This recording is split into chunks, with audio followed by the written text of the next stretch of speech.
Praise the lord అందరికీ. ఈరోజు దేవుడు మనందరితో మాట్లాడేటువంటి మాట ఏంటనంటే, మనుష్యుడు రొట్టె వలన మాత్రము కాదు కానీ దేవుని నోటి నుండి వచ్చి ప్రతి మాట వలన జీవించును.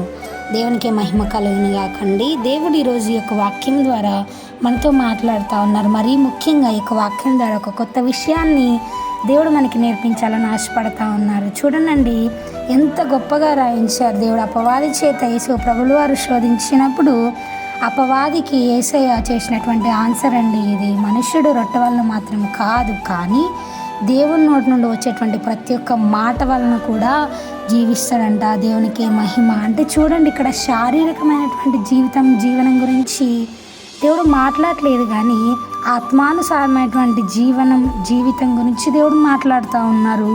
దేవుని నోటి నుండి వచ్చేటువంటి ప్రతి ఒక్క మాట వలననే ఈరోజు క్రైస్తవులుగా పిలువబడుతున్నటువంటి మనము జీవించగలము. అది ఈ భూమి మీదైనా పరలోకం అన్నైనా కానీ మనము ఉండాలి అనంటే మనము ఎలా జీవించగలము అనంటే దేవుని నోటి నుంచేటువంటి మాట వలనే జీవించగలము. ఆ మాట మనము విని విడిచిపెట్టక అట్టి మాట అట్టి వాక్యము మనము ఎప్పుడైతే ఫాలో అవుతామో అప్పుడు మనము ఫిజికల్గాను స్పిరిచువల్గాను జీవించగలమని దేవుడు చెప్తా ఉన్నారు. కాబట్టి దేని యొక్క మాట వింటూ అట్టి వాక్యానుసారమైనటువంటి జీవితం మనం జీవిస్తూ నిజముగా దేవుని కొరకే జీవిద్దాం. ఇట్టి వాక్యము దేవుడు దీవించునుగాక. ఆమేన్.